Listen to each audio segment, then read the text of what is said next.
അഭിനേതാക്കളെ രക്ഷിക്കുന്ന കവചം കഥാപാത്രങ്ങളാണ്. ഒരു കഥാപാത്രത്തിൽ നിന്ന് മറ്റൊന്നിലേക്ക് മാറുമ്പോൾ ദൈവമേ എന്ന് മനസ്സിൽ വിളിച്ചുകൊണ്ട് മാത്രമേ ഞാനിപ്പോഴും ക്യാമറയ്ക്ക് മുന്നിലേക്ക് ചെല്ലാറുള്ളൂ. എനിക്കിത് ചെയ്യാൻ സാധിക്കണമേ എന്ന പ്രാർത്ഥന എപ്പോഴും മനസ്സിലുണ്ടാകാറുണ്ട്. കാണുന്നവർക്ക് ഞാൻ അനായാസമായി അഭിനയിക്കുന്നുവെന്ന് തോന്നുന്നുവെങ്കിൽ അത് എനിക്ക് പോലും അറിയാതെ ഇതുവരെ തിരിച്ചറിയാൻ കഴിയാത്ത ഏതോ ശക്തിയുടെ അനുഗ്രഹം കൊണ്ടാണ് സാധിക്കുന്നത്. ഈ പുരസ്കാരം ലഭിച്ചതിന് ശേഷം ഞാൻ കൊച്ചിയിലെത്തിയപ്പോൾ ജോലി തന്നെയാണ് എന്റെ ഈശ്വരൻ എന്ന് ഞാൻ പറഞ്ഞിരുന്നു. ഏത് കാര്യവും ഉപാസനാനിഷ്ഠമായ മനസ്സോടെ കാലങ്ങളോളം ചെയ്യുമ്പോൾ നിങ്ങൾ ആ കാര്യം തന്നെയായിത്തീരും. അതൊരു വല്ലാത്ത അവസ്ഥയാണ്. അതിലല്പം എക്സ്റ്റസി ഉണ്ട്. ഞാൻ എന്ന ഈഗോ അവിടെ ഇല്ലാതായിത്തീരുന്നു. ചെയ്യുന്ന ആ കർമ്മമായി ഞാൻ മാറുന്നു. അതിനുശേഷം ഞാനാണിത് ചെയ്തത് എന്ന അഹങ്കാരം ഉണ്ടാകുന്നില്ല. അതിന്റെ ഫലത്തിൽ അമിതമായി ആഹ്ലാദിക്കുകയോ ദുഃഖിക്കുകയോ ചെയ്യുന്നുമില്ല.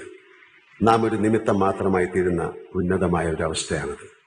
എനിക്ക് ലഭിച്ച എല്ലാ പുരസ്കാരങ്ങളും മലയാളിക്കും മലയാളത്തിനും കേരളത്തിനാകെയും ലഭിച്ചവയാണ് എന്ന് ഞാൻ പറയാറുള്ളത്.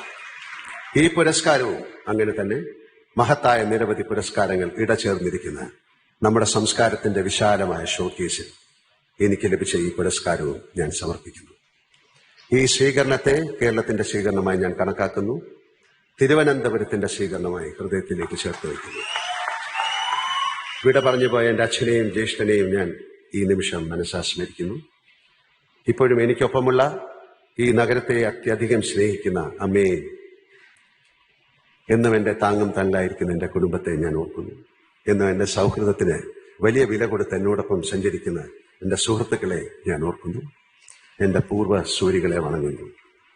എൻ്റെ നാടിൻ്റെ മണ്ണിൽ വെച്ച് ഇത്രയും ഗംഭീരമായി സ്വീകരണമൊരുക്കിയ ബഹുമാനപ്പെട്ട മുഖ്യമന്ത്രി ശ്രീ പിണറായി വിജയൻ സാറിനോടും സാംസ്കാരിക വകുപ്പ് മന്ത്രി സജി ചെറിയാനോടും വിദ്യാഭ്യാസ മന്ത്രി ശിവൻകുട്ടി സാറിനോടും എന്നെക്കുറിച്ച് ആദ്യമായി ഒരുപക്ഷെ ഞങ്ങൾ ഒരുപാട് സദസ്സിലും എന്നെപ്പറ്റി സംസാരിച്ച അടൂർ ഗോപാലകൃഷ്ണൻ സാറിനോടും മറ്റ് ഇരിക്കുന്ന എല്ലാവരോടുമുള്ള എൻ്റെ ഹൃദയത്തിൽ നിറഞ്ഞു വരുന്ന നന്ദി ഞാൻ അറിയിക്കുന്നു.